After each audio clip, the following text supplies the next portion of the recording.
Hey guys, this is Tauna. Today we're going to be talking about some Bloomburrow Commons and Uncommons to keep an eye on. Some of these are essentially very similar to some existing kind of staples. Some are looking like they're going to be quite strong and everything. So I want to kind of bring them up to you guys because these are all relatively cheap at the moment, right? Like, you know, the sets being opened out the wazoo.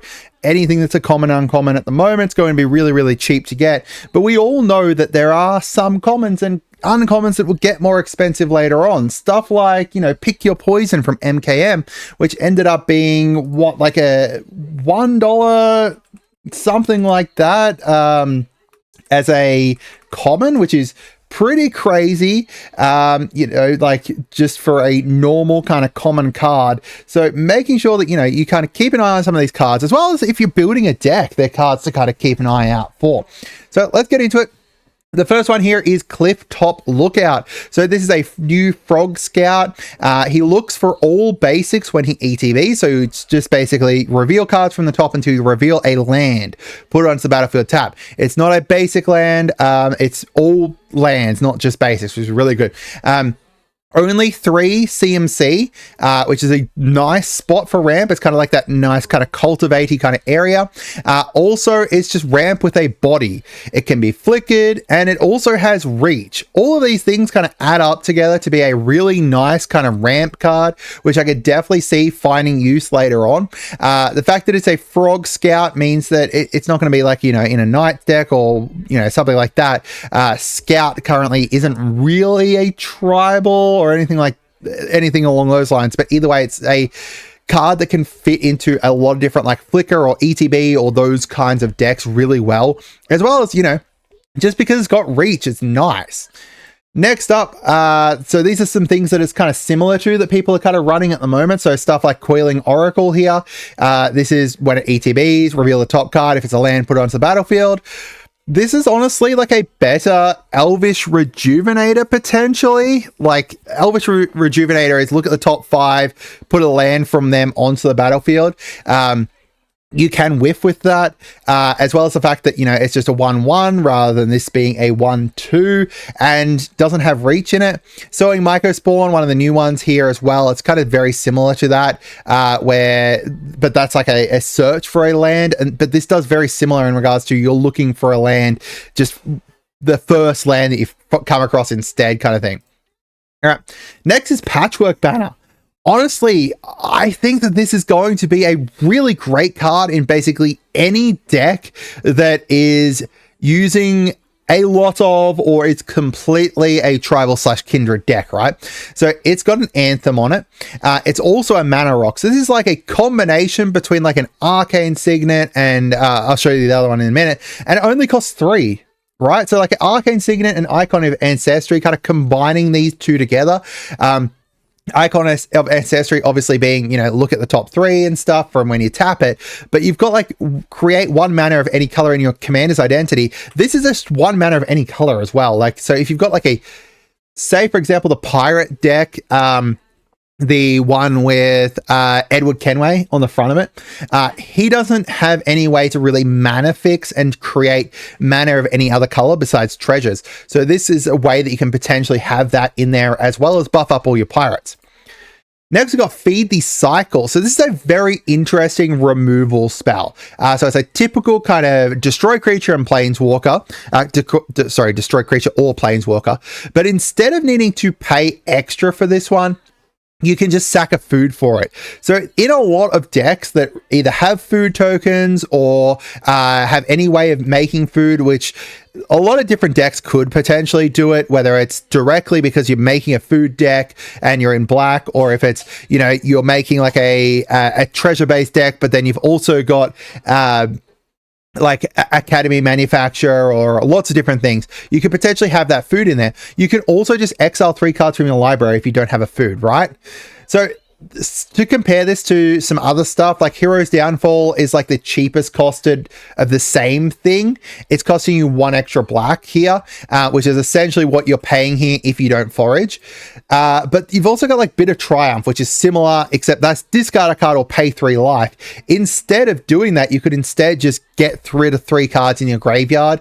So early on, this might be more useful, but later on in the game, once you've got some more stuff in your graveyard that you don't potentially have any way to be able to bring back, you've got this option here. All right, next we've got Fell, which is a quite strong destroy spell. It only costs 2.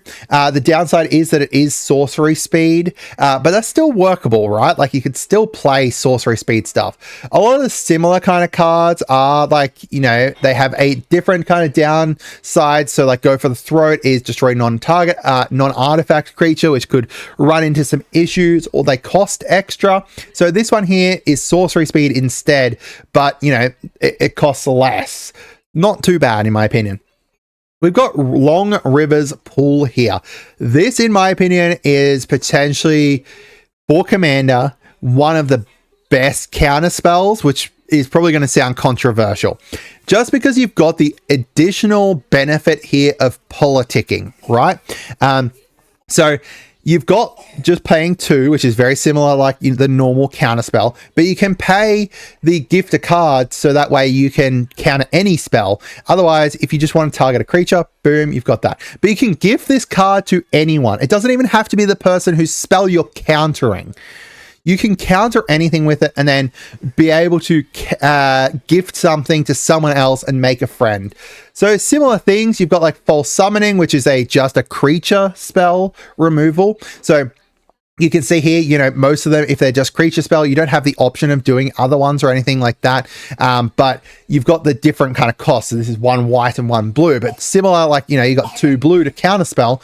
This is very similar to obviously counterspell. It's probably the closest kind of draw you're going to get there, except you've got the gifted card as a downside, but also could be an upside. Into the Floodmoor is a very, very interesting card. It is 1 blue to bounce a creature. You could also donate a 1/1 to someone to return anything besides lands. Costs less than other instant bounces. It is instant at the cost of giving someone a fish, right? So a 1/1 fish, and that fish again can go to anyone. Doesn't even have to be the person you're bouncing something from. So similar things, you know, Snap is return just a creature, not anything else. You've got Void Snare, which is a non-land permanent. So this one here, but it is a sorcery speed, not an instant speed here, similar to, you know, Floodmoor. And then you've got like To Come to a River, which is pay an extra 1. So the fact that this only costs 1 is very nice, in the addition of, you know, having to potentially give someone a 1/1 if you want to return a non-creature. We've got Wear Down. Again, I just think that the gift mechanic is really strong in regards to like Commander. Maybe you guys disagree, but I think that the gift mechanic is amazing for Commander because, again, you can gift it to anyone, and because of the fact that you can use it to kind of politic and make friends and stuff. So this here is 2 mana to destroy an enchant or artifact, right? Normal kind of costing for that. But if you gift a card, you can destroy 2 of them, which instantly makes this way more viable in my opinion. So stuff like, you know, Collective Resistance here, that's going to cost you 3 if you want to destroy a artifact and enchantment, but you can't destroy 2 artifacts with it. You can't choose the same thing more than once. But you've also got stuff like Force of Vigor, which is destroy 2. That's a very expensive card to start with from memory, as well as the fact that unless you do this exile green card, it is quite an expensive card to cast. Dewdrop Cure. A lot of Reanimate decks could really use this if you've got like a whole bunch of little things in like a Lurus kind of deck in here. So it's Reanimate 2 creatures, or 3 if you gift a card. But it's not like, you know, similar to like Lively Dirge where you cap to like a mana value of 4 or anything like that. It is 3 that are all mana value 2 or less. So if you gift this card, you can resurrect 3 different mana value 2 or less creatures for the cost of 2 and a white. I think that's really, really crazy. So similar kind of cards, Savine's Reclamation there. That is mana value 3 or less, but then you do need to flashback it for a more expensive cost to be able to do more. Or Return to the Ranks here, which is a very similar card, but again, that's going to cost you a lot more mana here. You can Convoke it, of course, but you know, more expensive there. If you, so let's say you wanted to return 3, that's going to cost you either tapping 3 creatures or 3 and 2 white there, so total cost of 5. This is way better in my opinion for that. So we've got Stormcatch Mentor here. This is actually bonkers, the power creep on this card. So it's got haste, prowess, and then instants and sorceries cost 1 less, only cost red and blue. Very, very similar to Goblin Electromancer, right? Except it's a 1/1, so that's kind of the difference there. But instead of it, you know, just being tapped at like that's its only ability, it's also got like that haste and prowess tapped on there too. It kind of, you know, similar kind of barrel here, but a smaller body, and instead of, you know, being focused around card draw and discarding, it's focused around, you know, just going and hitting someone. So you've got like that additional body there for hitting someone. And Case of the Ransacked Lab is like, you know, more expensive up here, does a very similar thing here, but that's draw a card. So it doesn't draw you cards, but instead you get a body to kind of hit things with, which in some decks, especially like Storm-based decks, that's going to be bonkers.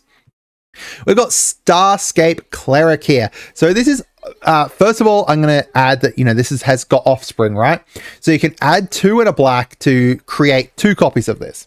Now, it's got flying, which is really interesting. Whenever you gain life, each opponent loses 1 life. So let's say if we're just casting it as one version of this, it's going to cost 1 and a black. If you want 2 of them, it's what, 3 and 2 blacks, or total mana cost of 5. Looking at other versions of this, and keep in mind that would then become whenever you gain a life, each opponent loses 1 life twice. So there's other versions of this in a few different colors here, but they don't have, you know, the additional option of having 2 different versions, like 2 of them at the same time.